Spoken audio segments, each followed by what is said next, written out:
Bismillahirrahmanirrahim. Assalamualaikum warahmatullahi wabarakatuh. Alhamdulillah, alhamdulillahirabbil alamin. Wassalatu wassalamu ala asrofil anbiya'i wal mursalin wa ala alihi wa sahbihi ajmain. Amma ba'du. Acara diseminasi advokasi kebijakan moderasi beragama Jemaah Haji Provinsi Jambi, Kantor Wilayah Kementerian Agama Provinsi Jambi. Pembacaan Ummul Quran yang akan dipimpin oleh Haji Muhammad Bafadl. Bismillahirrahmanirrahim. Al-Fatihah biniyadat qabul wa tamam al-Qur'an wa sallallahu zahir wa batinan. Anna Allah yahfazul hujjaj wal musafirin wal ghuzzat wal jahil wal muslimin fil barri wal bahri ajma'in. Wa anna Allah yashfi mardana warhamna wa'afina wa'afna warhamna wa ala kulli nabiyin salatin wa ila hadratin Nabi Muhammadin sallallahu alaihi wasallam. Al-Fatihah. A'udzu billahi minasy syaithanir rajim. Bismillahirrahmanirrahim. Alhamdulillahi rabbil alamin. Ar-Rahmanir Rahim. Maliki yaumiddin. Iyyaka na'budu wa iyyaka nasta'in. Ihdinas siratal mustaqim. Siratal ladzina an'amta 'alaihim ghairil maghdubi 'alaihim waladdallin. Assalamualaikum warahmatullahi wabarakatuh. Assalamualaikum warahmatullahi wabarakatuh. A'udzu billahi minasy syaithanir rajim.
Assalamualaikum warahmatullahi wabarakatuh. Menyanyikan lagu kebangsaan Indonesia Raya, hadirin dimohon berdiri.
wabarakatuh.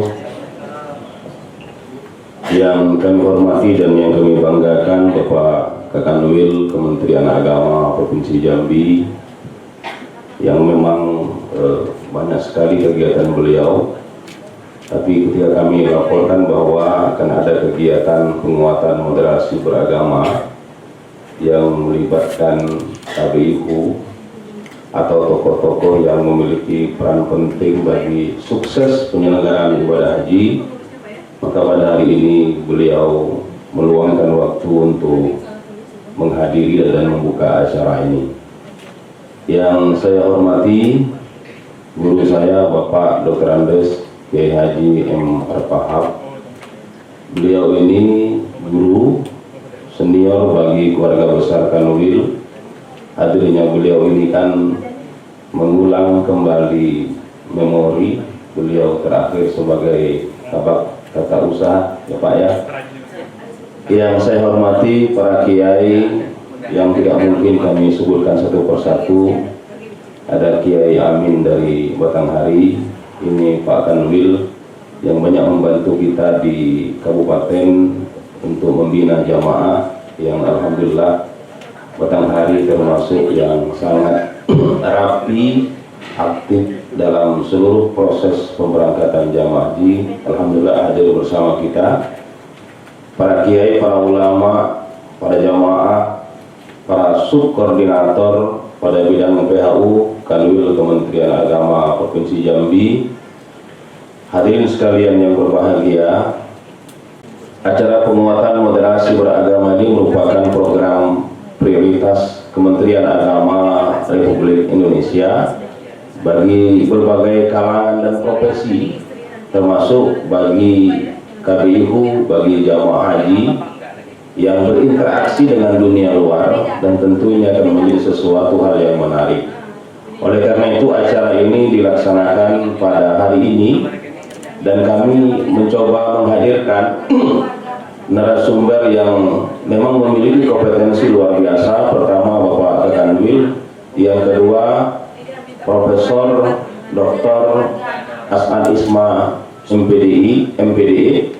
Beliau adalah Ketua Forum Koordinasi Pemberantasan Teroris yang nanti akan hadir berdiskusi dan berdialog bersama kita. Kemudian yang kedua adalah Bapak Profesor Dr. HM Hasbi Umar, Ketua Forum Kerukunan Umat Beragama Provinsi Jambi. Kami sadari bahwa kami mesti menghadirkan profesor. Sebab kalau sekelas saya ini harus memberi materi di hadapan Pak Arfah rasanya tidak mungkin, maka alternatifnya pertama harus Kakanwil, yang kedua harus dua profesor. Sebab tidak ada lagi gelar paling tinggi selain profesor. Kalau gelar kami itu masih MPLI, masih banyak, masih dua tingkat lagi, maka kita hadirkan yang mesti profesor juga. Karena ini para kiai. Kemudian Bapak Kakanwil yang kami hormati, jumlah peserta kita 50 orang. Kemudian acara dilaksanakan, mudah-mudahan akan menghasilkan sebuah kesepahaman visi yang sama bahwa moderasi beragama itu penting untuk ditanamkan bagi umat beragama, khususnya bagi jamaah haji, calon jamaah haji, KBIU dan sebagainya. Kami selaku penyelenggara tentu mengucapkan terima kasih kepada Bapak Kakanwil, kepada para peserta, kepada subkoordinator, kepada penyelenggara penanggung jawab ini Pak Haji Muhammad Bakhadar. Mudah-mudahan ke depan acara ini akan semakin bisa kita tingkatkan. Akhirnya kami mohon perkenan Bapak Kakanwil untuk membuka sekaligus menyampaikan materi. Terima kasih. Wallahul muwaffiq ila aqwamit thoriq. Wassalamualaikum warahmatullahi wabarakatuh. Assalamualaikum warahmatullahi wabarakatuh. A'udzubillahi minasyaitonir rajim. Bismillahirrahmanirrahim. Alhamdulillahi rabbil alamin. Assalatu wassalamu ala asrafil anbiya'i wal mursalin sayyidina wa maulana Muhammadin wa ala alihi wa sahbihi ajma'in. Radina billahi rabba wa bil islami dina wa bi Muhammadin nabiyya wa rasulah. La ilaha illa anta subhanaka inna kunna minaz zalimin. Subhanaka la ilma lana illa ma 'allamtana innaka antal alimul hakim. Allahumma ighfir lana dzunubana wa liwalidina wa lijami'il muslimin wal muslimat bi rahmatika ya arhamar rahimin. Allahumma alhimna ilman nafqahu bihi awamiraka wa nawahiyaka warzuqna fahman na'lamu bihi kaifan nunazika bi rahmatika ya arhamar rahimin.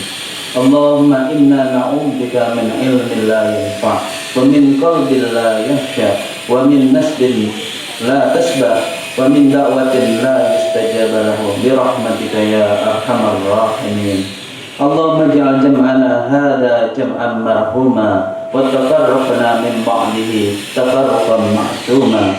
Rabbana atina fid dunya hasanah wa fil akhirati hasanah wa qina adzabannar. Sallallahu ala sayyidina Muhammad wa ala alihi wa sahbihi wa barak wa sallam. Walhamdulillahi rabbil alamin. Assalamualaikum warahmatullahi wabarakatuh. Assalamualaikum warahmatullahi wabarakatuh.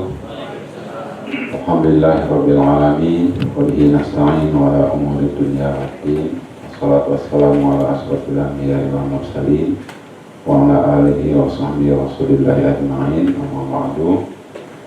Yang saya hormati Kepala Bidang Penyelenggaraan Haji dan Umroh Kanwil Kementerian Agama Provinsi Jambi yang menjadi Sahibul Hajat pada hari ini, Bapak Kiai Haji Wahyudi Abdul Wahab, Kiai penceramah beliau ini, Pak. Yang saya hormati senior kami, Pak Kiai Haji Al-Fahab. Beliau ini banyak lama betul beliau di Kementerian Agama ini, Pak. Mulai dari guru, kepala man, kadepak, begitu Pak, bukan kemana. Kemudian menjadi pejabat tinggi di sini, pejabat di Kanwil ini, Kampak TU, Kabit pernah juga Pak ya. Yang saya hormati, kami muliakan para orang tua kami, para alim ulama, para kiai yang hadir pada hari ini memenuhi undangan kami. Juga hadir nih Kasih Penyelenggara Haji dan Umroh Kota Jambi. Baru nih Pak, baru kemarin Pak, baru nih polis Kasih Haji yang belum haji Pak. Nah, jadi ya, mudah-mudahan ya. Dan kami hormati para pimpinan KPU beserta para pembimbing dan petugas manasik haji di KPU masing-masing, kemudian para jamaah sekalian, para pejabat fungsional di lingkungan bidang haji, kemudian para panitia yang saya hormati. Teman-teman, kita bersyukur kepada Allah Subhanahu wa taala. Alhamdulillah hari ini kita bisa berkumpul. Saya sangat senang bisa berkumpul dengan Bapak dan Ibu-ibu sekalian pada junjungan kita Nabi Muhammad SAW. Mari kita menyampaikan salawat dan salam. Allahumma sholli ala sayyidina Muhammad wa ala ali sayyidina Muhammad. Karena hari ini saya juga diminta oleh panitia untuk memberikan sedikit pengantar berkaitan dengan moderasi ini. Saya mohon maaf, mungkin agak panjang dikit lah. Ya, saya kira kita paham semua lah, moderasi ini kan berasal dari kata moderat Pak. Moderator itu kan orang yang tegak di tengah-tengah. Jadi moderator itu tidak boleh sebelah menyebelah. Kalau saya menjadi moderator antara Pak Wahyudi dan Pak Muhammad, kemudian terjadi perbedaan pendapat, mungkin saya yang di tengah-tengah tidak boleh berpihak ke sini, berpihak ke sini. Kalau dalam bahasa agama itu kan wasatiyah Pak. Jadi ternyata wasit itu berasal dari bahasa Arab. Jadi kata-kata wasit orang main bola kan. Jadi wasatiyah, tegak di tengah-tengah. Tapi pengertian wasatiyah itu bukan tegak di tengah, tidak kemana-mana. Nah, ada sebelah kiri, ada sebelah kanan, dan dia mobile. Mobile dalam pengertian dia orang yang tegak di tengah-tengah tapi aktif. Nah, itu yang di pengertian moderat, wasatiyah itu seperti itu. Jadi mentang-mentang di tengah ada orang bertengkar, kita diam baik gitu. Nah, memfasilitasi, Pak. Ya, tapi cara berpikirnya tetap di tengah-tengah. Jadi berbeda di tengah-tengah aktif dengan di tengah-tengah pasif, itu berbeda. Jadi pengertian moderat, banyak pengertian moderat, tidak sebelah menyebelah, tidak berat ke kanan, tidak berat ke kiri. Nah, memang kenyataannya ini sangat penting, sikap beragama yang moderat ini, Pak. Jadi saya sebenarnya kalau dari aspek akademik, mungkin bapak-bapak, para kiai lebih paham lah konsep wasatiyah, konsep moderasi beragama itu dalam berbagai referensi. Tapi saya mau membagikan pengalaman empirik saya, Pak. Tahun 2015, mungkin yang di Kanwil ini sudah pernah dengar lah pengalaman saya ini. Tahun 2015, saya waktu itu masih bertugas di Merangin, Pak, di Kakan Kemenak waktu itu. Adalah kegiatan pramuka madrasah itu di Ambon, Maluku, dan saya menjadi salah satu utusan dari Jambi bawa anak-anak ini, karena ada kontingen dari Merangin juga waktu itu. Saya yang diberi tugas untuk.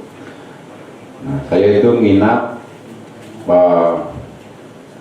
rental mobil itu, rupanya yang punya mobil itu, Pak, itu mantan panglima perang waktu perang Ambon itu. Jadi sekitar 4-5 hari itu, setiap hari saya terus cerita sama dia, Pak, bagaimana awal kejadiannya antara antara Kristen dan Islam itu kan, perang agama itu, Pak, sebenarnya, Pak. Jadi dari banyak cerita itu kesimpulannya tidak ada untungnya. Bahkan dia pesan ke saya, Pak Gus, katanya, Bapak ini kan kepala Kemenak, katanya. Saya kira salah satu tanggung jawab Bapak itu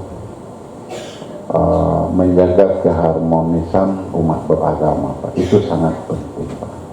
Kami ini dah coba, Pak. Sebenarnya perang Ambon itu terjadi hampir 5 tahun, tapi yang terekspos ke media itu kan hanya 2 tahun.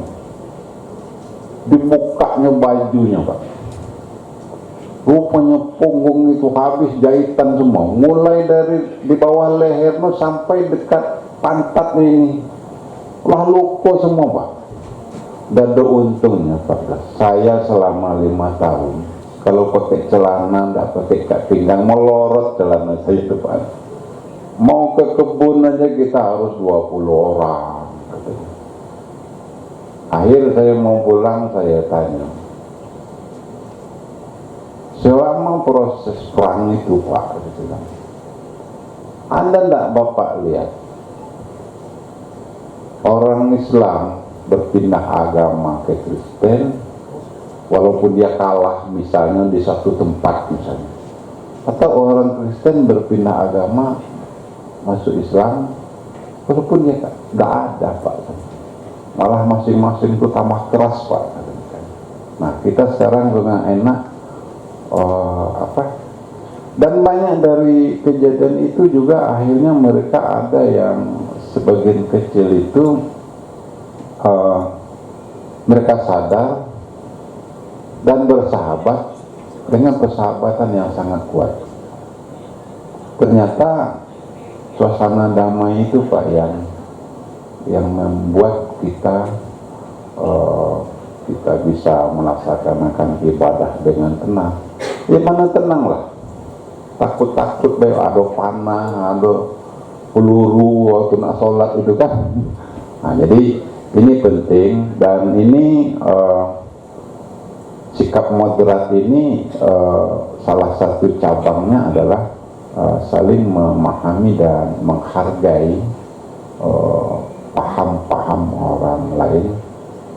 Bagi saya, Bapak dan Ibu sekalian, agama ini harus kita posisikan sebagai alat penambah kebahagiaan kita. Bagaimana dicontohkan oleh Nabi misalnya, baik itu di masa dakwah beliau di Mekah maupun di Madinah. Bagaimana Nabi itu memposisikan ajaran-ajaran agama itu alat pelangkul, ajaran tauhid itu alat perangkul bagi Nabi. Dia memasarkan, mensosialisasikan ajaran tauhid itu dengan logika-logika yang bisa diterima oleh orang Arab. Beliau mengajarkan agama dengan sikap yang moderat, Pak. Nabi tidak pernah memaksa orang. Ajaran orang dihargai, tapi dengan logika-logika yang benar. Misalnya ketika logika masalah tauhid itu, bahkan dalam suatu perjanjian, seluruh isi perjanjian itu merugikan Nabi. Nabi cuma minta asal boleh mendiskusikan masalah agama itu aja. Nah, ketika orang mendiskusikan masalah agama, semua orang masuk ke itu. Nah, inilah cara Nabi itu berdakwah dengan lemah lembut. Nah, inilah yang harus kita ikuti, dan sikap moderat ini juga menjadi salah satu sikap utama yang diperankan oleh Rasulullah SAW dalam berdakwah. Narasi-narasi agama ini Pak harus kita sampaikan dengan narasi-narasi yang tenang, Pak, menenangkan orang. Kami di Kementerian Agama ini sangat berpengalaman dalam masalah ini. Misalnya beberapa periode itu Kementerian Agama ini mendapat kecaman. Kita ini hidup berbangsa, Pak. Bukan hanya beragama, tapi juga berbangsa, Pak. Bernegara. Nah, jadi tidak bisa kita pungkiri betapa majemuknya bangsa kita. Kita tidak bisa larang, Pak, hidup agama-agama lain selain kita yang mayoritas misalnya. Tidak bisa. Kehadiran mereka itu saya kira itu tidak bisa kita hindari. Bahkan mereka menjadi tetangga kita, gitu kan. Nah, sikap moderat ini perlu ditanamkan kepada kita agar kita ini hidup dalam kondisi yang nyaman. Saya kira agama ini di samping menambah kebahagiaan kita, agama ini juga harus kita posisikan sebagai spirit dalam kehidupan kita, Pak. Saya ketika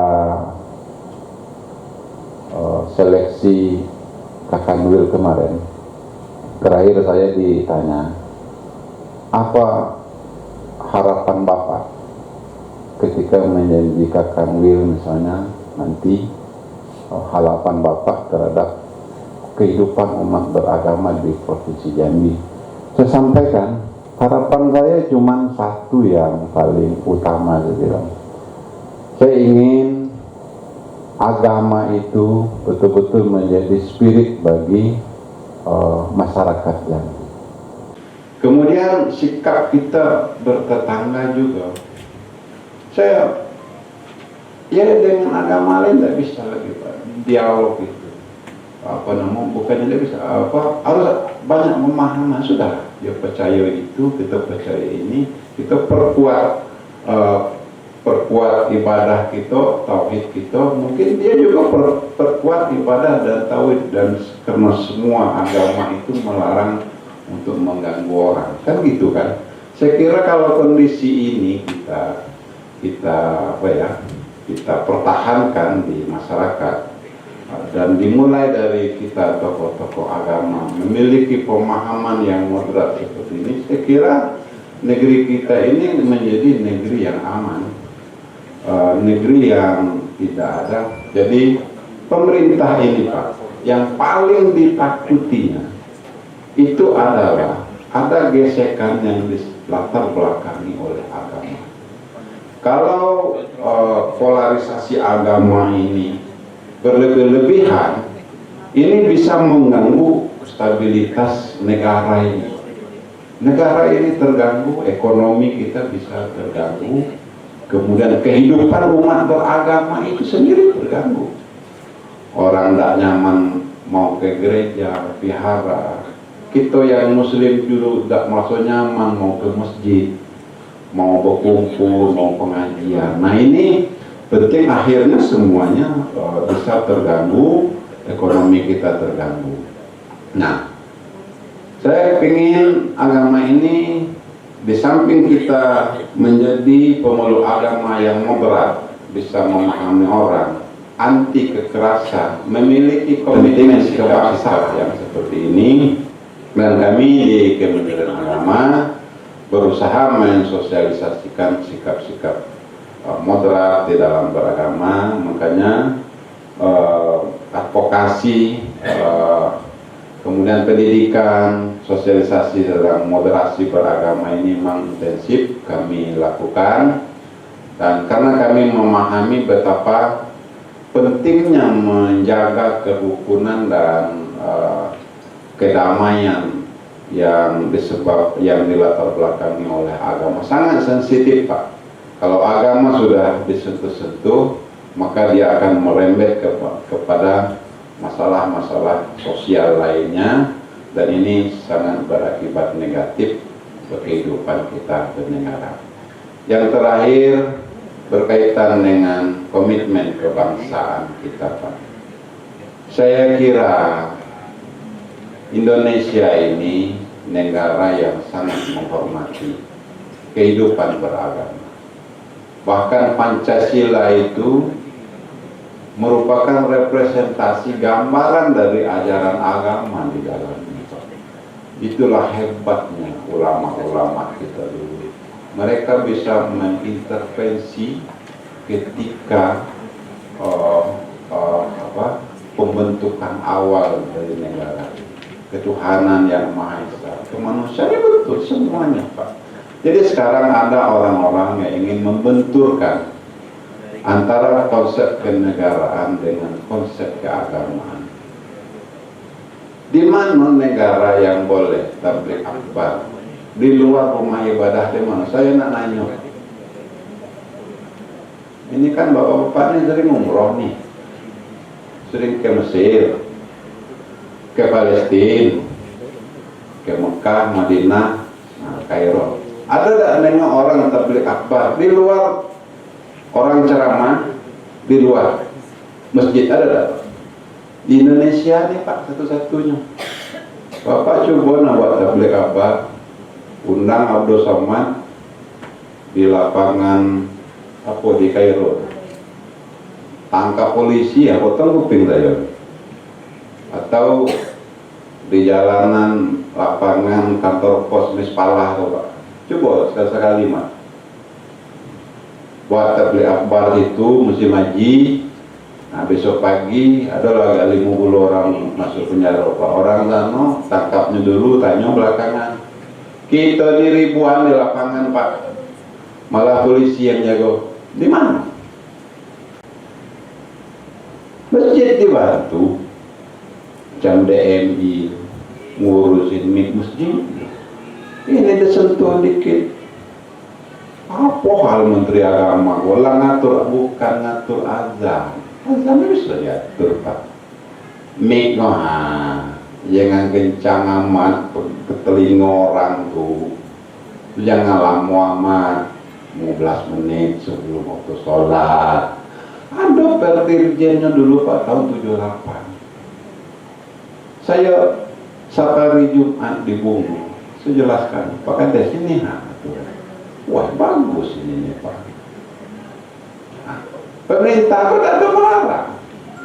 Jadi banyak diplesek-plesekkan Pak. Dulu zaman Lukman, Pak Lukman dulu Pak apa? Saya masih Kabid Urais Pak. Adalah masalah di suatu daerah, masalah nih, entah macam mana, sampailah ke ranah hukum Pak.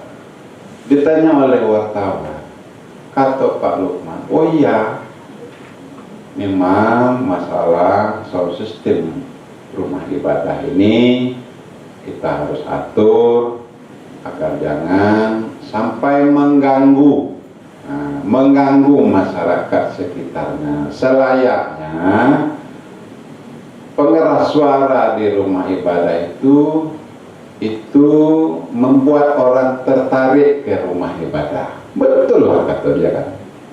Apa yang ada di medsos Pak, Lukman Hakim melarang azan. Alangkah jauhnya Pak. Ini diplesek-plesekkan seperti ini. Jadi kita tidak melihat substansi pembicaraan orang. Asal ini bisa dijadikan konsumsi politik, waktu itu nak pilpres Pak. Nah ini polarisasi di politik ini jangan sampai digandeng dengan narasi-narasi agama di dalam. Jadi mari kita posisikan agama ini sebagai kekuatan untuk menciptakan kedamaian. Yang kedua sebagai spirit dalam kehidupan masyarakat, sebagai kekuatan pengajak orang untuk berbuat kebaikan. Jadi itu posisi apa? Jadi spirit orang hidup tuh. Saya nih menjadi pegawai ini banyak spirit agama. Oh ini adalah profesi saya menjadi pegawai. Ya kalau menjadi kanwil itu bukan pegawai. Spirit agama, saya harus bekerja baik di kantor ini, saya harus bekerja secara jujur, karena ini spirit agama saya. Jangan-jangan jabatan kakanwil ini bikin saya masuk neraka nanti, Pak. Atau jangan-jangan jabatan ini bikin saya masuk surga. Kan cuma ada dua kemungkinan, ada antara neraka dan surga. Ya, ini spirit. Itu benar kehidupan lainnya. Saya kira ini yang perlu saya sampaikan. Saya sangat berterima kasih atas kehadiran para tokoh masyarakat, dan dalam kesempatan ini juga saya juga terima kasih kepada KBU Pak, para jamaah haji, dan perlu saya sampaikan bahwa penyelenggaraan haji kita tahun ini luar biasa. Dan itu mendapat apresiasi dari berbagai pihak. Surveinya tahun ini nilai tertinggi Pak. Jadi tidak ada masalah pasti ada lah. Cuman seluruh masalah yang berkaitan dengan pemberangkatan haji tahun ini dapat kita selesaikan. Kan itu yang penting Pak. Kalau nak ada masalah, Pak Kabid usah jadi Kabid. Kan gitu kan. Nah, pasti ada masalah, tapi semua masalahnya dapat kita selesaikan, dan beberapa dari masalah itu juga dibantu oleh para bapak-bapak, para pembimbing haji di kabupaten kota, para KBU, dan kami sangat mengapresiasi peranannya itu. Dan kami juga berharap bapak-bapak dan ibu-ibu yang berada di KBU, kemudian pembimbing haji di daerah masing-masing, agar bisa mempersiapkan jamaahnya. Mudah-mudahan kita berdoa tahun depan ini jumlah jamaah kami dan bapak-bapak, jadi materi manasik itu Pak Arfad itu sangat berpengaruh terhadap kesuksesan pelaksanaan jamaah haji Pak. Jadi indikator berhasil atau tidak manasik di KBIHU, manasik di KUA, manasik di Kemenak, itu nampak di pelaksanaan haji itu Pak. Kami sudah mulai dari asrama haji itu kami sudah tahu Pak. Oh ini Kabupaten A, ini manasiknya kurang nih. Terus saya sampaikan ke Pak Kabid, nah ini Pak Kabid, ini manasiknya nih, mana Kemenak nih, mana kepala KUA-nya nih. Ini manasiknya kurang sempurna nih. Jangan-jangan hubungan KBH dengan Kemenaknya tidak harmonis nih, sehingga tidak ada komunikasi. Nah, ini perlu kita perbaiki ke depannya. Jadi manasik ini sangat penting, dan saya kira tahun ini manasik ini cukup bagus. Tapi ketika saya konfirmasi ke teman-teman yang mendampingi jamaah haji, memang masih banyak ruang-ruang yang perlu kita perbaiki yang tidak diketahui oleh calon jamaah ini. Memang sulit Pak, karena jamaah ini kan rata-rata cuma sekali itu dia naik haji kan. Jadi dia kalau tidak kita sampaikan mulai dari tanah air, dia memang tidak paham dia Pak.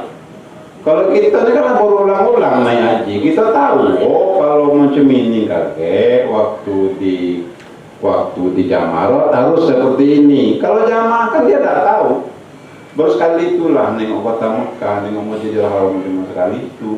Paling-paling yang ada itu mereka baru pernah jadi umroh. Umroh kan tidak begitu lama di situ kan. Nah jadi ini nanti saya pikir Pak Kabid, Pak Mamat, nanti harus ada juga pertemuan yang bisa mempersatukan persepsi kita, pengetahuan kita dengan seluruh pihak yang berkaitan dengan pengelolaan jamaah ini Pak Kabid. Jadi bisa kita perbaiki, dan kita harus bersifat prediktif dan harus bisa memprediksi ketika haji ini 100%, ketika haji ini 80%, apa yang kita lakukan. Dan saya ingin betul-betul kerjasama antara Kanwil pihak Kementerian Agama dengan para penyelenggara haji swasta ini betul-betul bisa terjadi. Makanya komunikasi seperti ini harus intens antara pihak pemerintah dengan pihak KBIHU. Jadi jangan terjadi ada miskomunikasi, jangan terjadi ada silang pendapat, karena tujuan kita tuh sama agar haji ini bisa sukses. Dan saya terima kasih tahun ini alhamdulillah sukses. Ada beberapa orang dari KBIHU kemarin berangkat, kemudian sangat membantu jamaah kita di sana. Saya kira itu yang perlu saya sampaikan dengan mengucapkan Bismillahirrahmanirrahim. Diseminasi advokasi kebijakan moderasi beragama jamaah haji Provinsi Jambi tahun 2022. Dengan ini saya buka secara resmi. Demikian, saya mohon maaf. Wassalamualaikum warahmatullahi wabarakatuh.